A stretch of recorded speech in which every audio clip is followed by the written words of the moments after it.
Hello to all my physics pals. Paul Lake here with another physics problem solved. I hope you're doing great. And I got a fluid mechanics problem for you here. I'm just calling it an object. We're going to immerse it in water, and then we're going to immerse it in oil. We're basically going to be dealing with the buoyancy force here. So, in fact, these are the main ideas we're going to be dealing with. We're going to be drawing some free body diagrams of this situation, and we're just added basically a force to my force equations. That is the buoyancy force. When you immerse something in water, you get or any kind of fluid, you get a buoyancy force. Hot air balloons, submarines, fish swimming, beach balls held underwater, all of it, you get the idea for a buoyancy force. So let's read the problem. It says, an object weighing 300 newtons in air is immersed in water after being tied to a string connected to a balance. Or I'm just going to, the scale, well, it should read scale. I don't make these problems up. By the way, I get these problems from my tutoring clients. So shout out to you, Ethan. I got this from him. And hey, check the description. There's a way to get a hold of me if you'd like a physics tutor. I'm pretty good, I think. Anyway, the scale now reads 265 newtons. Immersed in oil, the object appears to weigh 275 newtons. We want to find A, the density of the object, and B, the density of the oil.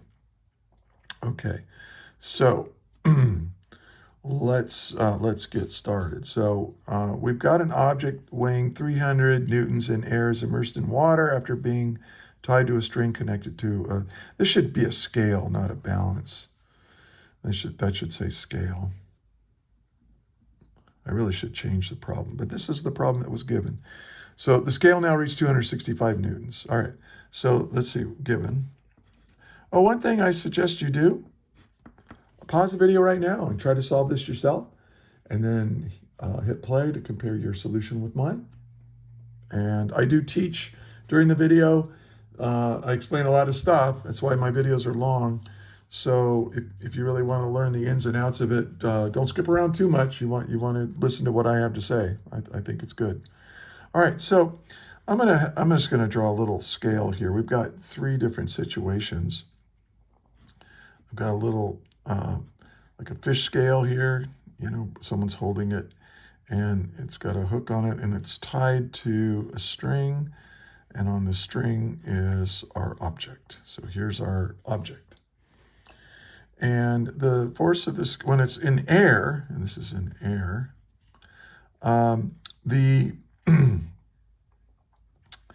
the force that is read on the scale, F sub s is the force on the scale, is 300 newtons.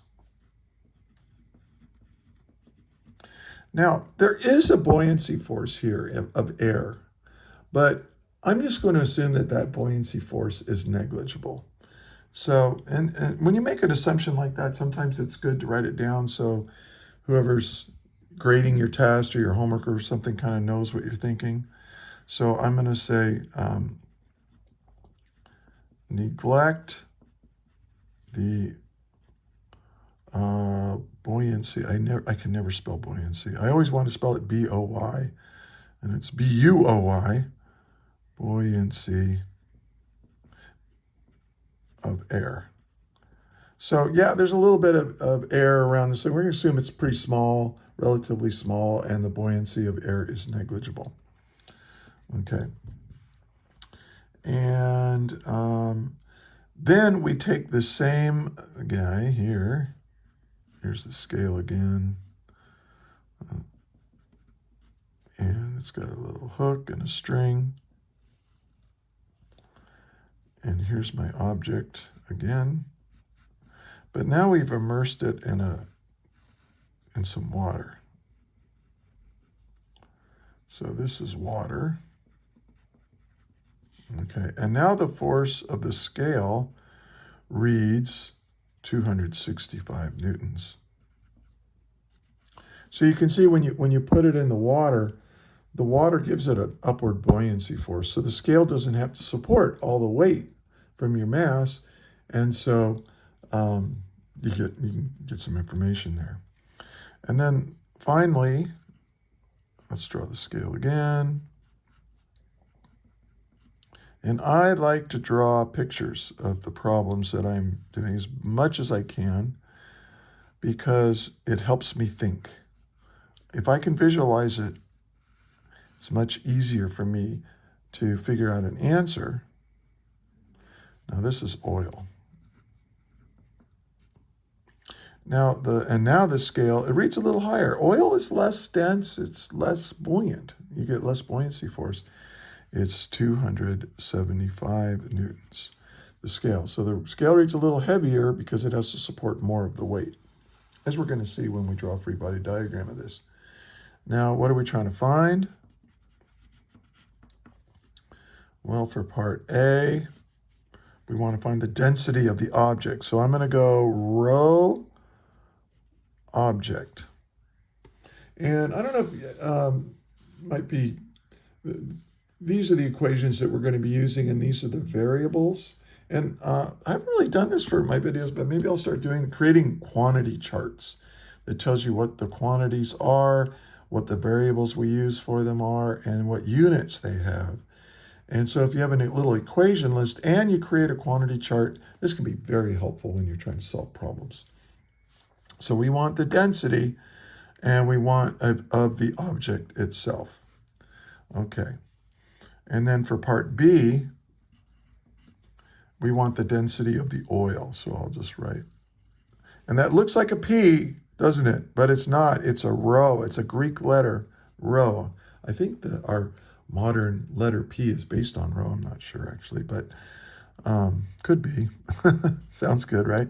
All right, so there's the density of oil. That's what we're trying to find. So let's solve. Well, to get the density of the object, okay, well, how is density defined of the object? I need to use this equation right here. Density is just the mass of the object. I don't need to write out the word. Let me just write out the variable. And the mass of the object divided by the volume of the object. So this tells me what to do. You got to figure out what the mass of this thing is, and then you got to figure out how much volume it takes up somehow, and divide them, and that's my answer. That's what I'm trying to find. So sometimes if you start with what you're trying to find, it kind of tells you what to do next. So let's try to figure out what the mass of this object is. Well, if I look at this situation, this is pretty easy because if I draw a free body diagram of this, I've got the force that the scale is pushing up. That's the force of the scale. But I also have gravity pulling it down, right? Okay.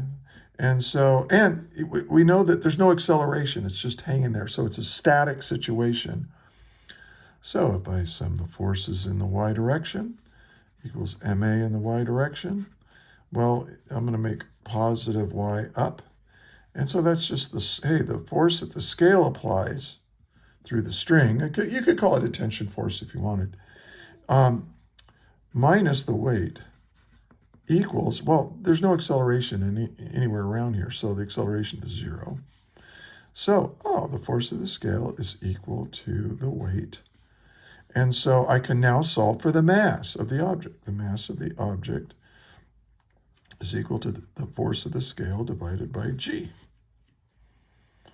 And so I'll just keep going down like this to make room for the other parts of the problem. So the mass is going to be, well, I know the scale reads 300 newtons.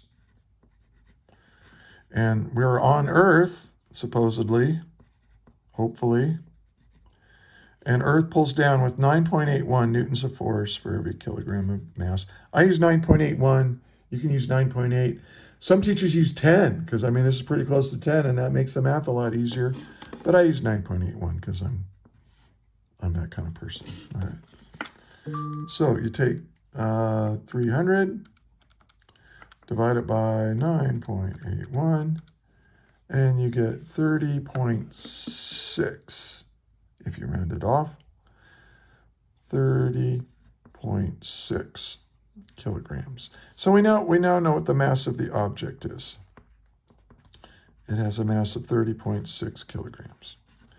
I'm not going to box it, but I'm going to circle it because I'm going to put this in here later on. Now, I need to figure out what the volume is. The volume. So I'm going to look here, and now we're going to get into a more sophisticated free body diagram. Because here's what I know. I want the density of this guy. I mean, the density of this guy. I need the volume of this guy. Now, the volume of this object is in this equation here for the buoyancy force. The buoyancy force is equal to the density of the fluid that the object is immersed in times the volume of fluid that's been displaced by the object, which is the volume of the object, times our gravity field, G. Okay, so we're going to use this equation to solve. So we're going to say, all right, well, if I knew what the buoyancy force is, I could solve for force times the volume times G. So the volume that I'm looking for, the volume of my object, is just going to be equal to the buoyancy force divided by the density of the fluid that it's immersed in and divided by G. So I just took this and solved it for our volume. Okay? Hopefully that makes sense. Well, this tells me what to do next. I need to figure out what this buoyancy force is. Now this right here, this is the density of the fluid it's immersed in, but the density of water, it's kind of a given. All right, we're going to treat it like a given. The density of water is 1,000 kilograms per cubic meter. Okay, everyone should know this. You should know this. Memorize this. It's pretty easy. Also, I mean, if you're used to chemistry, right, the density of water is 1 gram per cubic centimeter. But if you convert that to kilograms per cubic meter, it's 1,000 kilograms per cubic meter. But now, so we know this, now we got to figure out what B is. Well, B is a force, so let's draw a free body diagram. There's my object immersed in the water. We've got the mass of the object times G, that's the weight. And then we've got the force that the scale is applying, pulling it up. But there's some buoyancy force here, right? Because this is less than the weight. The weight of this object is 300, well, the mass is 30.6 kilograms. But we're saying, hey, the scale is just measuring the weight over here. Well, now the scale is pulling with less force and yet holding up the same amount of weight. Well, how can that be? Because we have a buoyancy force. The buoyancy force of the water is pushing that guy up. Even if it isn't floating, it still pushes. You throw a bowling ball in a swimming pool, it's not going to float. But there is a buoyancy force trying to make it float. It's just the bowling ball is too dense. It has too much mass. There's not enough buoyancy force to make it float. Anyway, we'll call this B. And now if I sum the forces in the y direction, I get MA in the y direction. And so I'm going to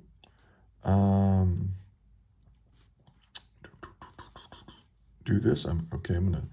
So the scale plus the buoyancy force equals I'm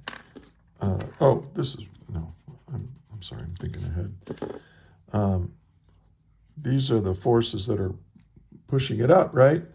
The scale's pulling it up, the buoyancy's holding it up, gravity's pulling it down. So I'll make that minus mg equals, there's no acceleration, 0. So now I can solve for the buoyancy force. The buoyancy force is equal, we'll add this to the other side, minus the scale. And this is simple. We know what the weight is. It's 300 newtons.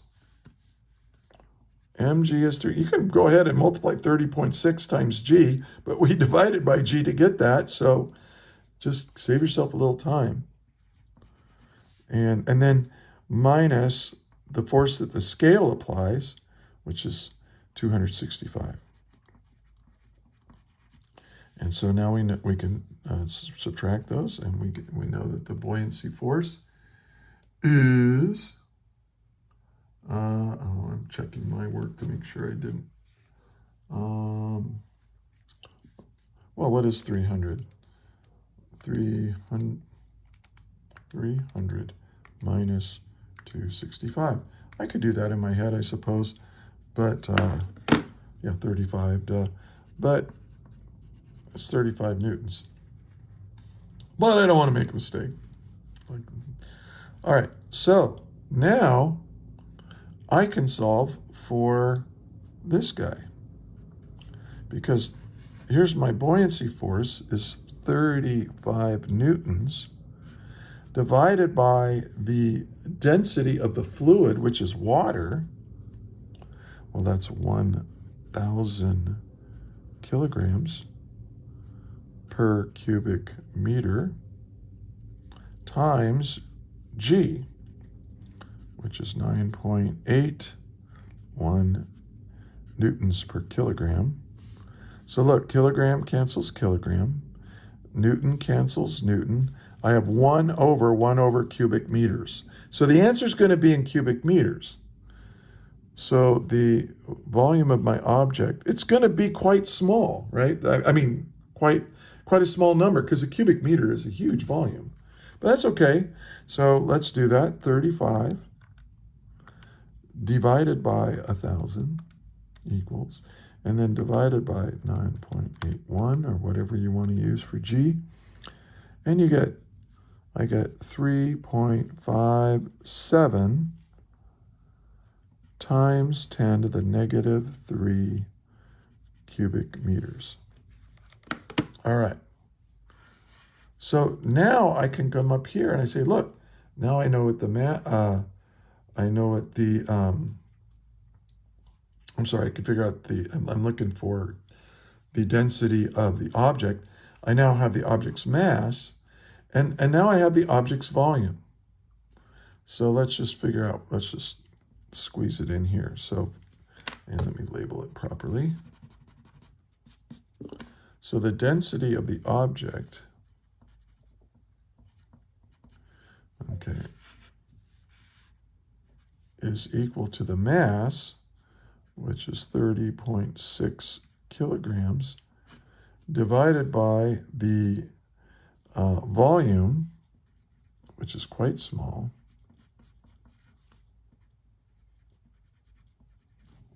the volume of the object. And so here's my answer for part A. So that's 30, well, divide by this, so I'll reciprocate that answer and then times it by 30.6. And I get 8.58, because I'm rounding off, times 10 to the 3 kilograms per cubic meter. And that's my answer. Now let's see, does that make sense? Well, water has a density of 1,000, and this is 8,580 if you want to think of it that way. So this is about, 8.5 times denser than water, and that's pretty reasonable density for a metal. That's about right. So this is a reasonable answer, so I'm just going to go with it. And this was all for part A. Good grief. Now let's do part B. Part B doesn't take as much time because we've already done a lot of the work. I'll squeeze it in down here in the corner. Now we want to figure out what the density of the oil is if I immerse this object in oil. But see, here's what I know. I know what the volume of this is, and we calculated that in the previous part. And if I know the volume of the object, that's the volume of the fluid, that's the volume of oil that got displaced by the object. Okay? So, the density of the oil is, well, I'm going to use I'm going to use this. I know if I can figure out what that buoyancy force is, equals the density of the fluid that it's in times the volume of fluid that got displaced, which is the volume of the object times g. So if I arrange this for what I'm trying to find, it's the buoyancy force divided by the volume and divided by g. Now I know what the volume is. What's that volume? This volume right here. The volume of the object is the same as the volume, if it's completely immersed in the water, the volume of the object is the volume of the fluid that it displaced to be in that fluid, right? And G, so we need to figure out what B is. So let's draw a free body diagram again. So once again, I've got the force of the scale.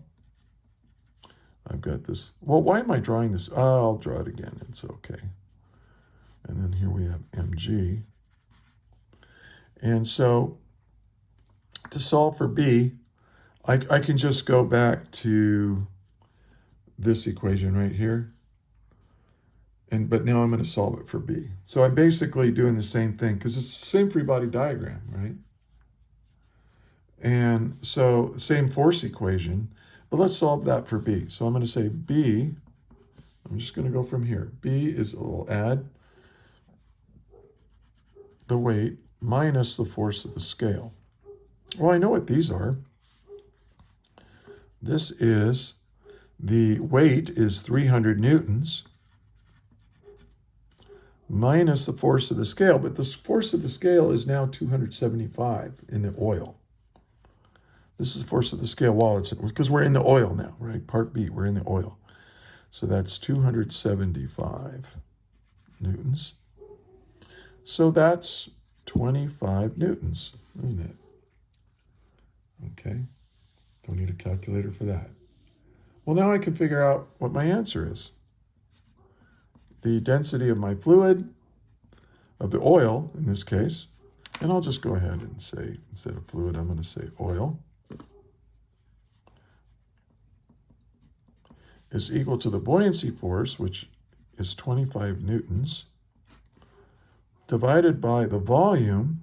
Well, what was the volume again? 3.57 times 10 to the negative 3 cubic meters, divided by G, which is 9.81 newtons of force per kilogram of mass. Always assume you're on Earth, unless otherwise stated. So notice that the newtons cancel. And look, I have 1 over kilograms. Kilogram comes up to the top. And now I end up with kilograms per cubic meter. Yes. And that's what density is measured in. So let's do the arithmetic here. So 25 divided by 3.57 times 10 to the negative 3 equals, divided by 9.81 equals, and I get 714, if I round it off to 3 significant figures, 714 kilograms per cubic meter. So that's the density of oil, and that's my answer. Now, does this, let's think a minute, does this answer make sense? Well, let's compare it to water. And let me shrink this down a little bit. Let's compare it to water. We know that water is 1,000 kilograms per cubic meter. And the oil here is less than 1,000, it's 714. It's about, well, that's 71.4%, right? And oil floats on water because it's less dense. So this is less dense than water, but it's not a ridiculously small density. I mean, you picked up a carton of vegetable oil, So, so there you go. Hey, if you found this helpful, do me a favor, please give it a like, share it with your friends, share it with your professor, and subscribe to the channel if you're a student. And check in the description. I'm building a YouTube channel and with a series of documents where I'm going to try to create lots and lots of problems, example problems for people to watch. And so anyway, so there you go. So again, just remember that density is just mass divided by volume. Buoyancy is the density of the fluid times the got of fluid displaced. Now notice this is mass. This is really mg. This is just, the buoyancy force is just the weight of the fluid that got displaced by the object. That's Archimedes' principle, right? You probably learned about that in class, I hope. So anyway, hey, if you got all the way into this, it's been 26 minutes. I want to thank you for watching all the way to the end. And hey, until the next video, may the net force be with you always. That is all.